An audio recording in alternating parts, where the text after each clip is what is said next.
Son, you need more chairs? But I would like to remind everyone to please turn off your cell phones for the service. Alex, you bring it here.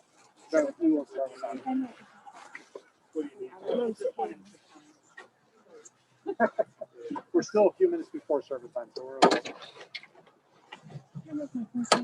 Thank you, Jim.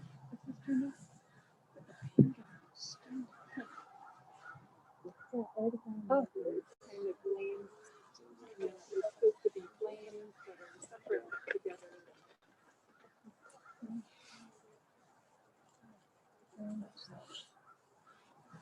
Yeah, are you comfortable if I take off my mask when I'm speaking? Is that okay?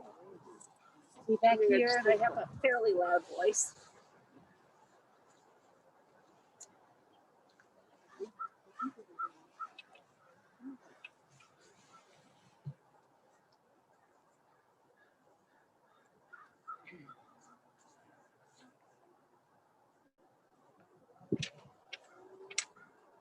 I hear the geese flying, and birds are a metaphor also.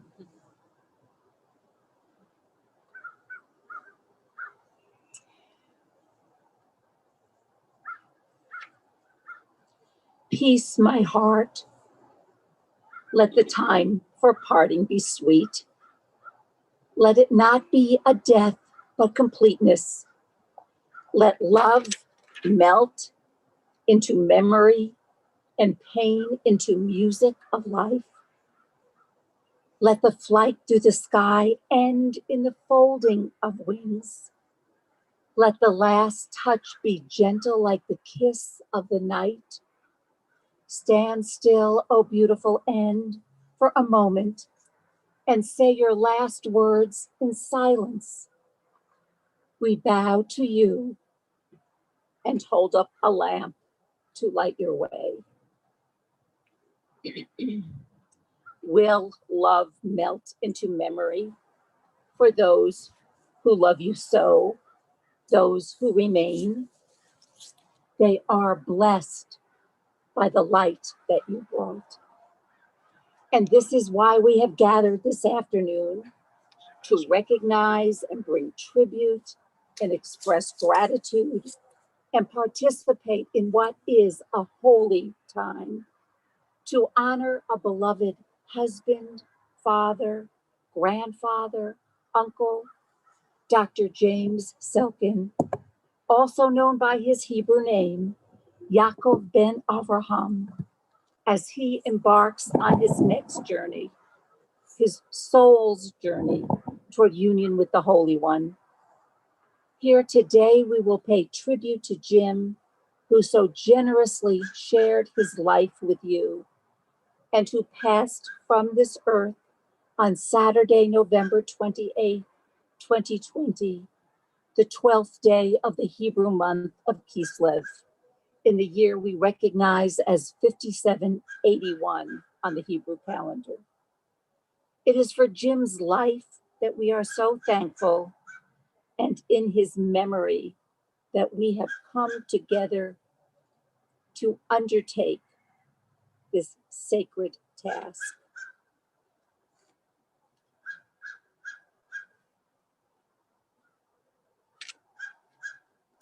It is written in the Talmud, one of our most important ancient texts in Judaism, in a section called Perkei Avot, the chapters of our ancestors.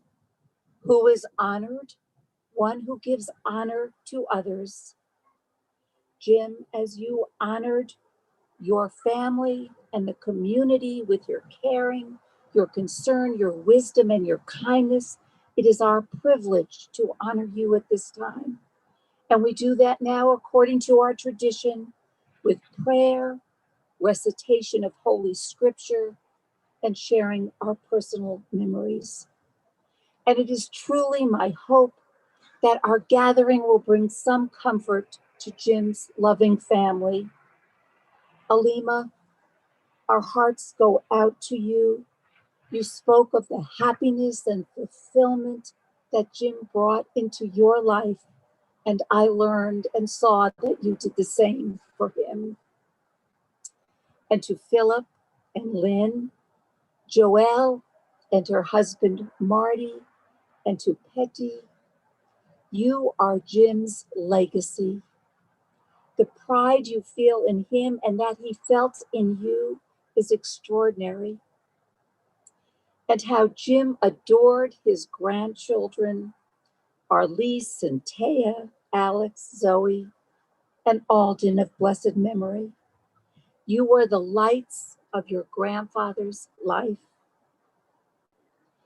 You know how he cherished you and your talents. Jim's embrace of family was remarkable.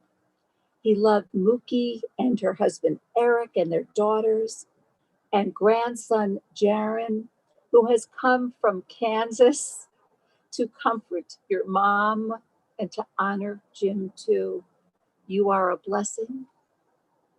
You all know the precious, precious bequest with which Jim has blessed you. And as we stand here by her grave, we remember Arlette and, of course, Alden. May their memories be for a blessing. And Jim's sister, Pat, who died just a year ago. For her daughters, Joelle's cousins from California, Uncle Jim was a most important man in their lives. So for all these reasons, we thank the Almighty and consecrate this hour. The wisdom of our tradition tells us that all life is fleeting, but deep and loving caring is forever. In the words of Ecclesiastes, Kohelet, L'kol tzemam ve'et l'kol chafetz tachat hashemayim. A season is set for everything, a time for every experience under heaven. A time to weep and a time to laugh. A time to tear and a time to mend. A time to mourn and a time to dance. A time to embrace and a time to refrain from embracing. A time to keep and a time to throw away. There is a time for birthing and a time for dying. The time of mourning is a complicated time filled with many emotions and memories, bitter and sweet, sad and consoling. We do recognize that there is a time for silence, but also a time for speaking. And there is a time that we can fill with heartfelt expression of love.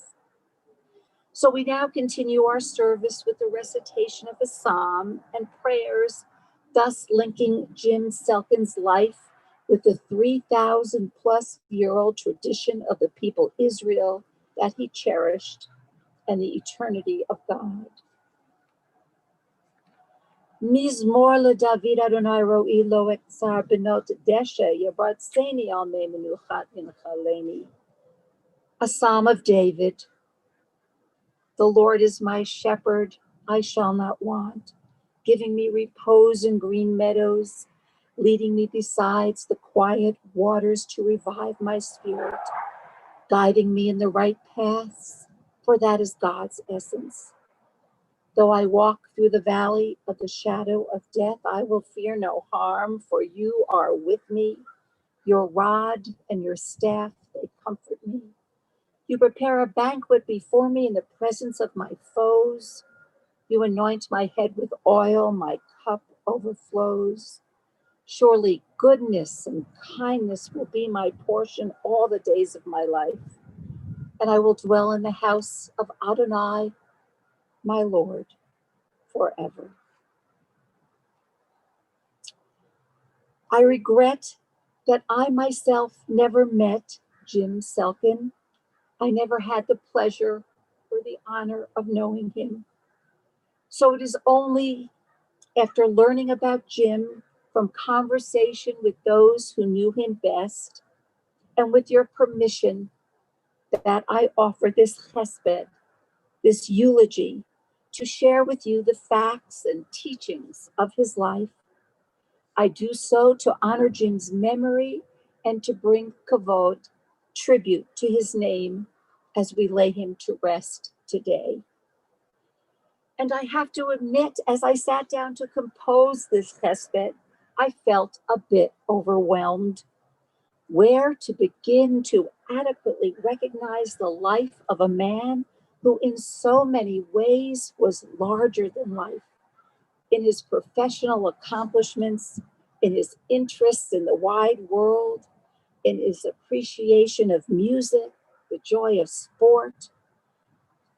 Jim's family and I did not meet for that long a couple of nights ago to talk about Jim's life, but each time we concluded speaking about one aspect of his life and achievements, there would be new, very important information.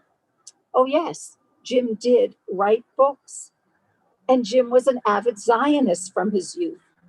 And oh, yes, Jim so enjoyed photography and even won a prize with a picture. And Jim enjoyed camping and cycling, even biking in China in his 60s. And of course, the symphony and music. And Jim relished fine foods and was a competitive, extraordinary chess player. And he played handball and was a fisherman. Jim conducted amazing seders on Passover. He was a storyteller. Jim was so very, very engaged with life. But most important was Jim's love and dedication to his family. His embrace of family, an expansive embrace of family with all the deep caring that being family means. And it is that love of family that fills your hearts today, as it will in the days and months and years to come. And that breaks your hearts now, breaks your hearts as you contemplate and deeply grieve your loss. But I get ahead of myself. Let me start at the beginning. James Selkin was born in the Bronx, New York on August 9th, 1931, the second child of Alfred and Estelle. Joan, known as Pat, was his older sister. Jim's childhood was a difficult one. Alfred died when Jim was only 5 years old. Estelle died when Jim was just 7. Pat and Jim were then raised by their aunt and uncle, Rose and George. Life was sad and hard, as the children always mourned their parents. Yet Jim did well in school. He loved to ride bikes. He played chess. Jim was active in youth Zionist programs, the foundation of his lifelong love for Israel.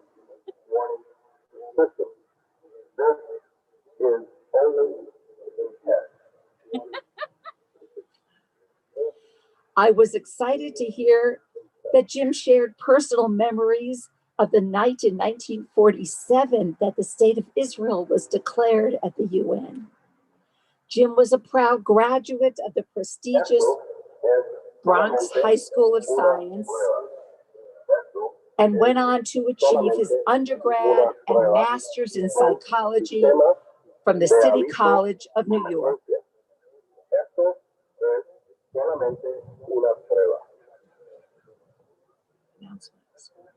Fortunately for all of us, Jim decided to head west to Boulder to secure his PhD in psychology at CU and fell in love with Colorado, and that's so understandable. As a psychologist, Jim specialized in the area of suicide prevention, especially meeting the needs of veterans. During his career, Jim was the president of the Association of Suicidology. He founded a rape crisis center, seeking also to help molesters through restorative prison programs. And socially conscious in so many ways, Jim had volunteered at the Jewish Family Services, supporting their programs for new immigrants. And there he met Arlette, who had come with her family from Egypt as new immigrants. The couple was married in 1961 and soon welcomed Philip and Joelle. Jim became an active dad, always present and supporting his kids' interests, an avid fan at soccer games, ice hockey games. The young family traveled the western US, camping, spending time at dude ranches. Arlette had family in Europe, so the Selkins traveled there to visit relatives.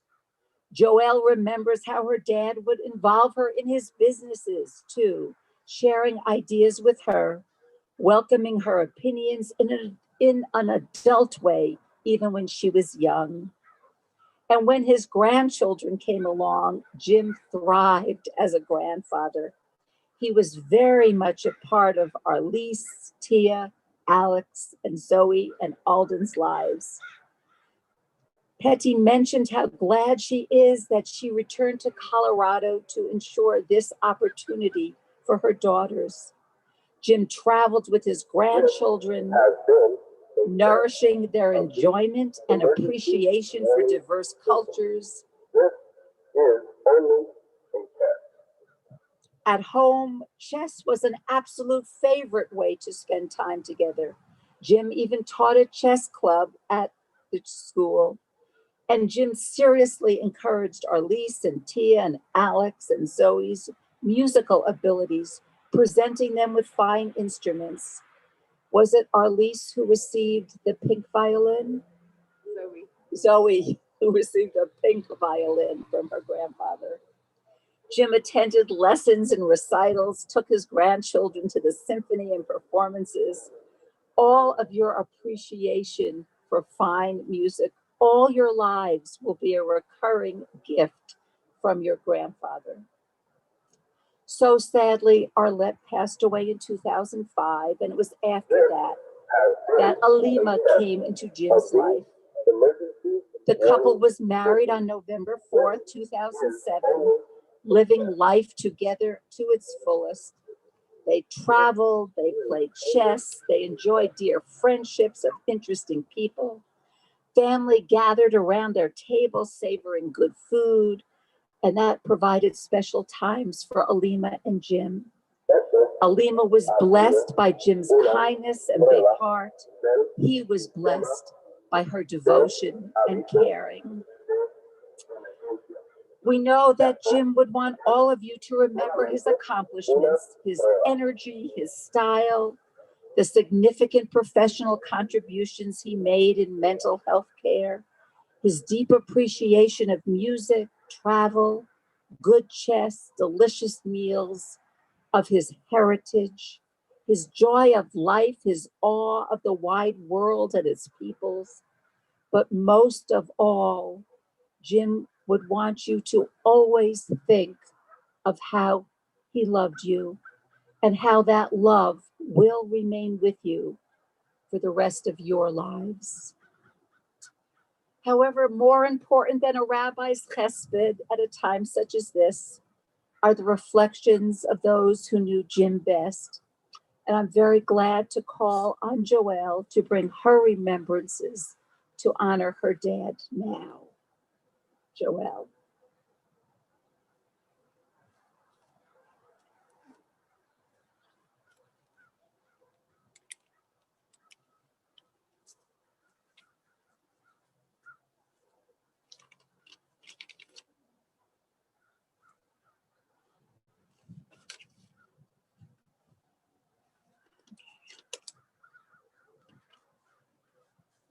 It is so hard to capture in a small speech how important a person my dad was to me.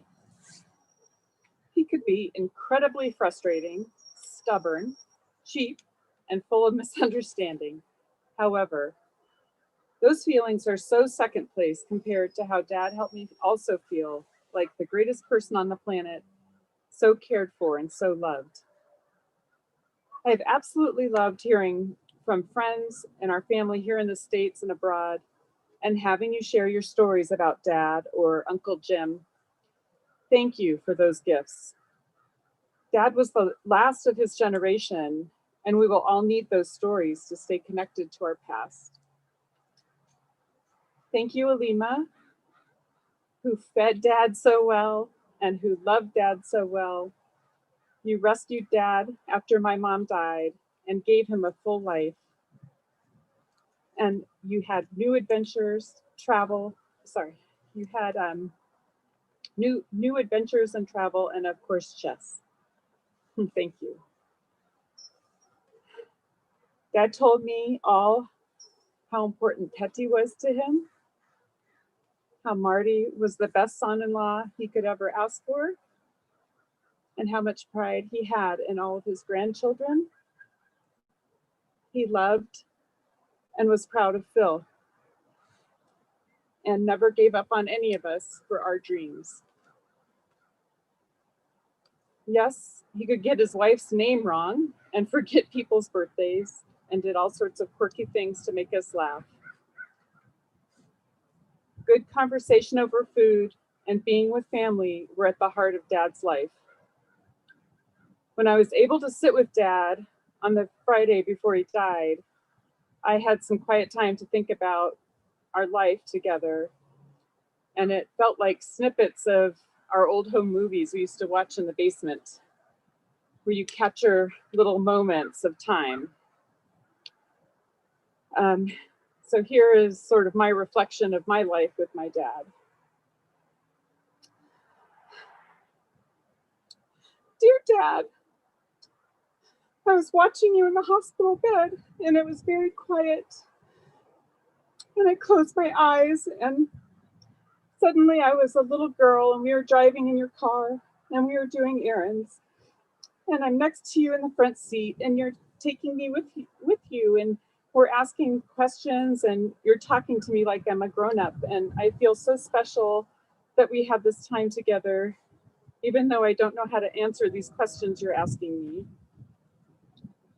You've come home from work and you're sitting in your reading chair and you have scotch in your hand and newspapers everywhere. And I run up and sit on your lap and throw my arms around your neck and give you a nose kissy and tell you all about my day.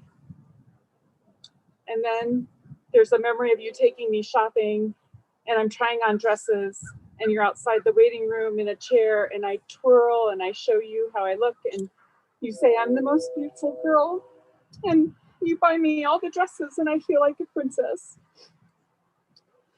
And we eat breakfast together every morning because Mom has to go to work early and we eat dinner at 6 o'clock every day. And I realize that our family connects and everything that happens is over dinner and breakfast. Now I'm older, I'm in high school, and you stay up late waiting for me to come home from a party, and you're in that same reading chair, and I sit next to you, and I tell you about a boy I liked who actually talked to me for a few minutes, and I hope he takes me to prom, and you smile, and you say, it's nice to see me happy.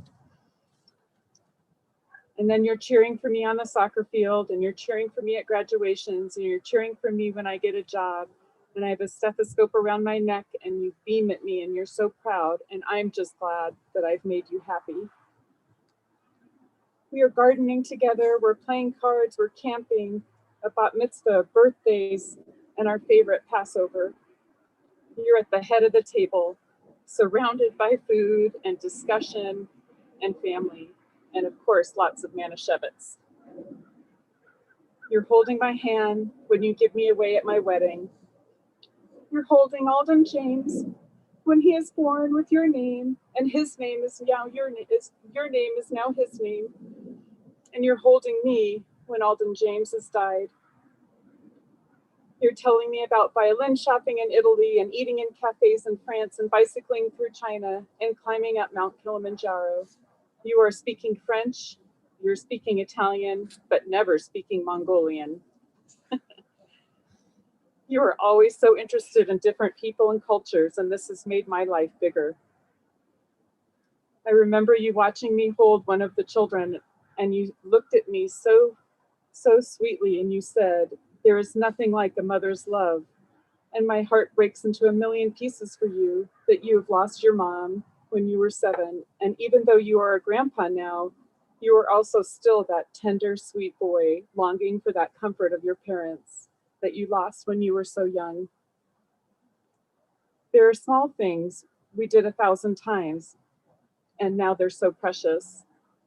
We're eating dinner together like we do every week, and now I drive you home because your driving has always been terrible, but now it has reached the extreme danger level. I'm calling you on the phone like I do. Hi, Dad, it's Joe, like I've said a million times, and you say, Joey, like you're always so happy to hear my voice. And then you hang up before I know we're even finished with our conversation, and Zoe and I laugh and say, yep, Papa just does that. He hangs up on you. And I realize that's the last time I've spoken to him, because then you're in a hospital room and suddenly 54 years together is all gone in a flash. And it's now time to give you one last nose kissy. And I hold your hand that you can no longer hold back. And I have to say goodbye. And I'm flooded with the feeling of how unbelievably lucky I was to have you as my dad. And how did that happen? It was just so lucky that we ended up together.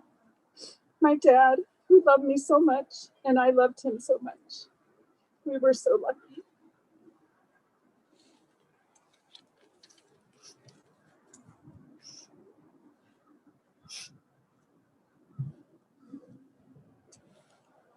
Thank you for your beautiful, beautiful touching words, Noel. And now I call upon Jim's grandchildren, Marlise and Taya, Alex and Zoe, who have some thoughts to share.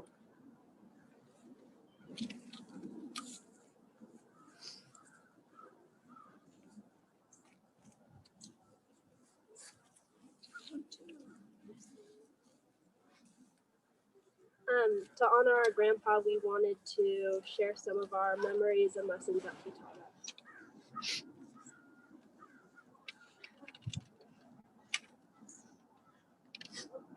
First, Papa taught us what it means to show up in life. Through every endeavor, for as long as I could remember, Papa was there supporting me. I could always be confident in knowing that no matter who could come and go, Papa would always be in my corner rooting for me. When I was little, he would come to my school and volunteer teaching me and the other students chess. He attended every choir concert, every school play, every piano recital. Even as I entered high school and experienced uncertainty in what I wanted to study and the path I wanted to pursue, Papa continued to encourage me to follow my heart. Eventually, that led me to psychology, which I'm happy I got to share with him. I hope that in the future, I will be able to inspire as many people as he did through my work and by simply showing up like him.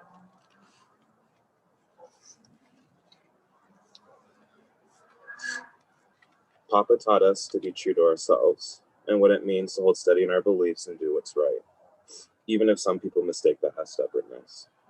Whenever we would have family dinner, Papa would talk to us about our duty to give back to the community and help those in need.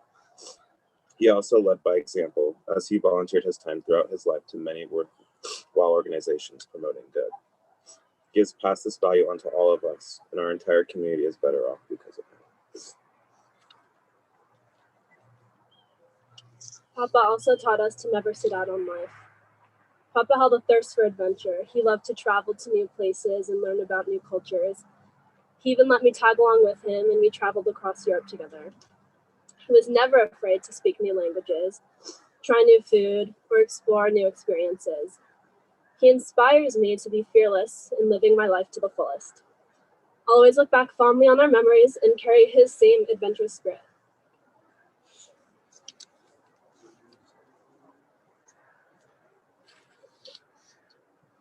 I did not prepare anything, but all I would like to say is that he will live forever in our hearts, and he has made a positive, permanent change in all of us.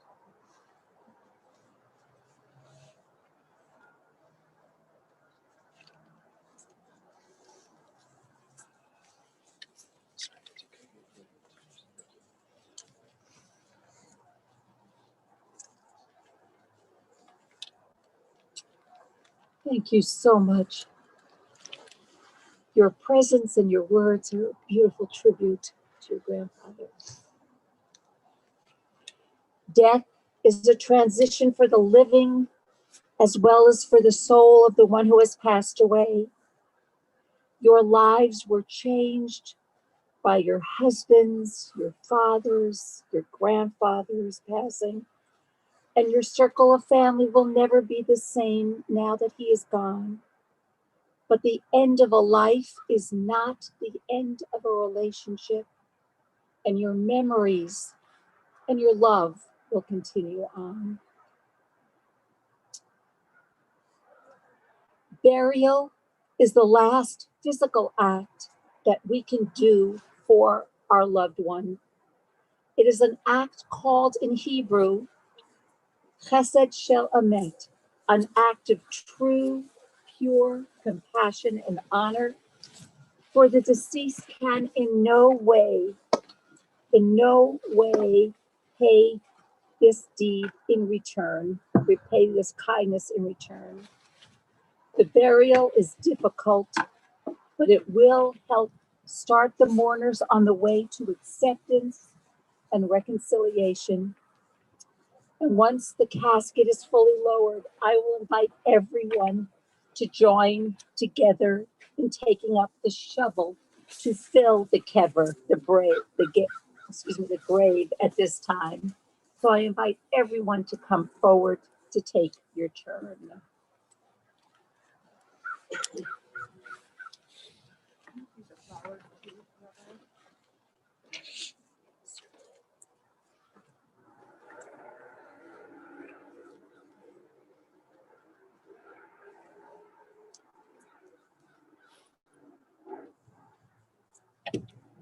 There's a tradition called a shinui, of doing something in a very different way.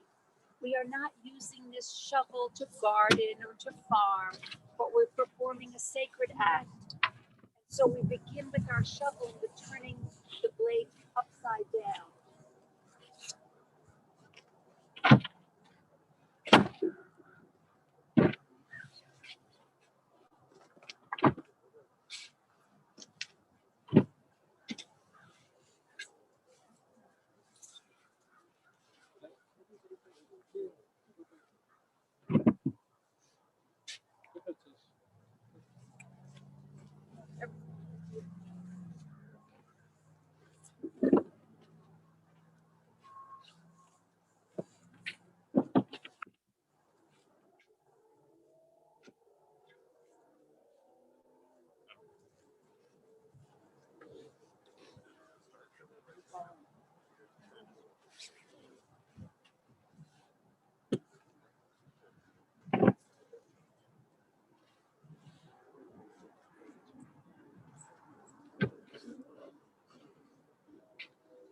Al Makamo Yavo Shalom. May Jim go to God in peace. Piafar Elafar Yatu. For we are all but dust, and to dust we return. Adonai Natav Adonai Lakach Hashem Adonai Yvarach. God has given, God takes away. May God's name be blessed forever and ever.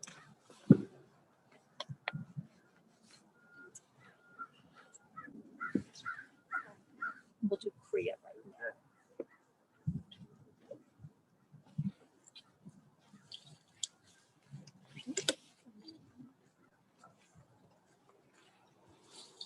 Marty, Joel,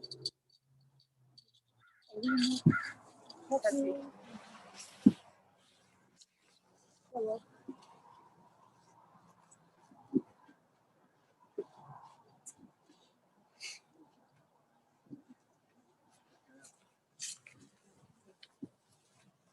As I have mentioned, we read in the Bible in ancient times when one witnessed, experienced the death of a loved one.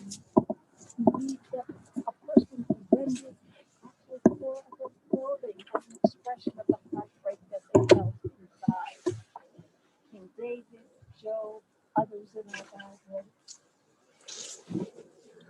Nowadays, we have the same tradition, and that representation of the terror is done with a black ribbon.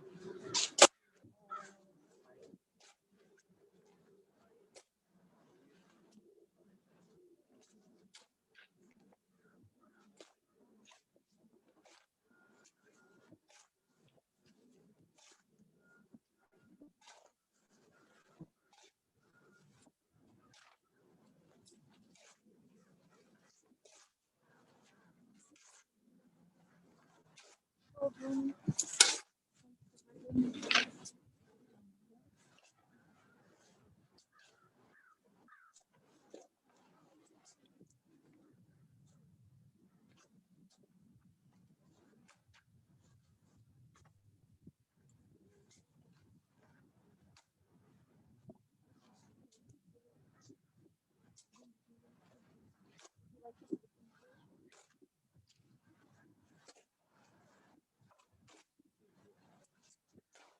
Thank you.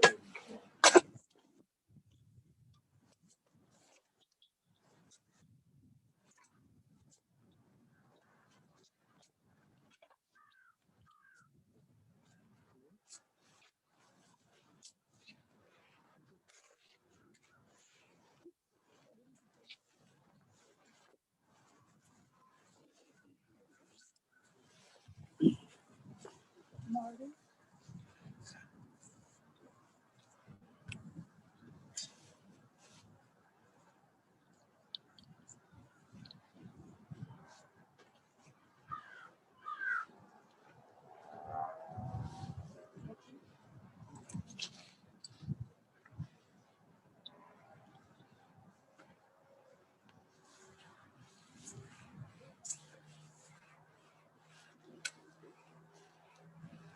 Now, if you hold the ribbon from the bottom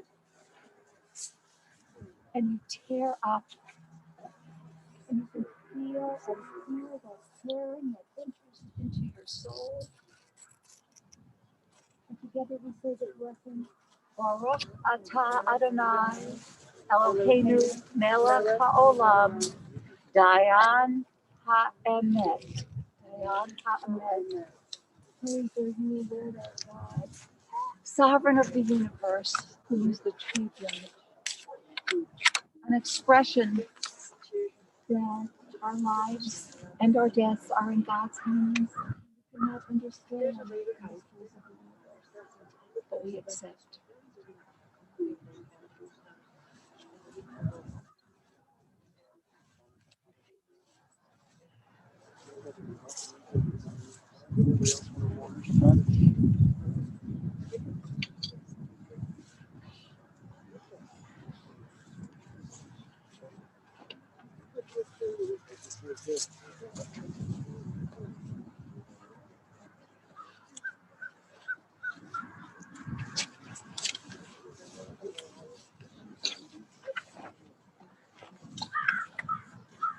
Before we do the Kaddish, there is an additional prayer that I would like to chant. We say this prayer during a funeral to honor the soul of the deceased. And this traditional prayer mentions the spirit of the loved one, recognizing how each of us is a link in the chain of life, and expressing our hope that the soul of our loved one will rejoice now in the world to come.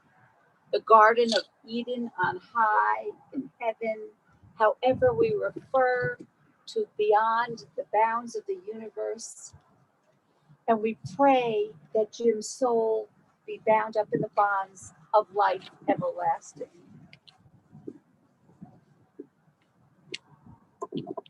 El Male Rachamim, Shochen Bamaromim, Hamse Menucha Nechona, Tachat Kanfei HaShechina, B'ma'alot Kedoshim Utorim, Kizoha Harakia Mazhirim, Et Nitmat Yaakov Ben Abraham, Shahalach La'olama, Bekan Eden Tehe Menuchato, Ana Ba'aharachamim, Asirehu Beseter, Nafecha La'olamim, Utzror Bitzror HaChaim Et Nishmato, Adonai Hunechalato, V'Yanoach B'Shalom Al Mishkavo, V'Nomar Amen. El Malay Rachamim, merciful God who dwells on high and in our hearts, grant perfect peace to the soul of Yaakov ben Abraham, James Selkin, who has gone to his eternal rest, Shelter him in your divine presence, for in your hands are the souls of the living and the dead. May James' memory be a source of solace and healing, abiding among all who knew him as a lasting blessing. May his memory inspire all of us to live justly and kindly. May Jim's soul be at rest. May he be bound up in the bonds of eternal life. And together we all say, Amen. In the Jewish tradition, following the passing of a loved one, there is an ancient prayer recited by family members who mourn the death, and we refer to this as the mourner's Kaddish. What is so interesting about this prayer is that it doesn't speak of death or loss. This is a beautiful writing of praise for God. And we know that our ancient teachers in their wisdom recognized how hard it is for a family to sing of praise and unity at the time of death. But with this prayer, we recognize that God's wisdom and will surpass our understanding. We recognize that we are but a moment in time eternal, and that the Holy One and the love of God are everlasting. So please take up your folders right now. I invite family members to recite the mourner's Kaddish with me. Yikadal v'yikadal shemei rabbah, v'yomad divrach v'yirutei v'yamlich malchutei, v'chayechon v'yomechon v'chayei d'chol Beit Yisrael, v'agalah v'bizman kariv v'yimeru. Amen. Yehi Shmei Rabba Mevarach Leolam Omei Omaya. Yitbarach v'yishtabach v'yitpa'ar v'yitromam v'yitnaseh. V'yitadar v'yitalev v'yitalal Shemei D'Kedusha V'rechu. La'ela v'yikol birchata v'shirata. Tushbachata v'nechamata. Da'amran v'yomah v'yimeru. Amen. Yehi Shlama Rabba Min Shemaya, V'chaim Aleinu V'al Kol Yisrael V'yimeru. Amen. Osei Shalom V'mromav, Hu Yahasei Shalom Aleinu V'al Kol Yisrael V'yimeru. Amen. Nearing the completion of our service right now, but I want to explain the purpose of the mourner's Kaddish is the highest praise of God. And you have the translation on your sheets, but I'd love to bring a beautiful interpretation by the poet Marge Piercy to honor Jim. Look around us, search above us, below, behind. We stand in a great web of being joined together. Let us praise, let us love the life we are lent, passing through us in the body of all humankind. Time flows through us like water. The past and the dead will speak through us. Blessed is the earth from which we grow. Blessed the life we have. Blessed the ones who teach us. Blessed the ones we teach. Blessed is the word that cannot say the glory that shines through us and remains to shine, flowing past distant suns on the way to forever. To live in the hearts we leave behind is not to die, so you will keep Jim in your hearts, and your memories and your caring will continue on. And the voice of he who lives no more still echoes within your thoughts, and what he was has become woven into who you are. The world that God created is filled with mysteries beyond our comprehension, but I believe, I know that we are surrounded by the presence of those we have loved and lost. In fact, the Jewish mystical tradition of Kabbalah teaches that at the moment of passing, every positive thought or word or deed that occurred in a person's life is concentrated into a pristine spiritual light. This light is revealed to the world here below and in the heavenly spheres, where it continues to shine and have an effect on all of us. Adonai, dear Lord, you're close to the hearts of the sorrowing. Please strengthen Jim's family now with the warmth of your compassion. As we seek perfect peace for him who has departed, so we ask God to grant comfort and courage to the living, to Alima and Joel and Marty, Philip and Lynn, Hetty, Philip, all Jim's grandchildren who most deeply feel this loss. May God grant you comfort and strength. May Jim Selkin's memory live long upon us and be a source of blessing. For in the months ahead, it will be up to you, you who love Jim so deeply, to fill the measure of time with his memories, to hear the beauty of the music, to play those games of chess, to travel to foreign lands, to tell his stories. For the caring that Jim brought to you will never end. There are traditional words of comfort. May God comfort you among all who mourn and grieve this day. We thank you for coming together, and we all say, Amen. Please do. I'm thank you. That does conclude our service.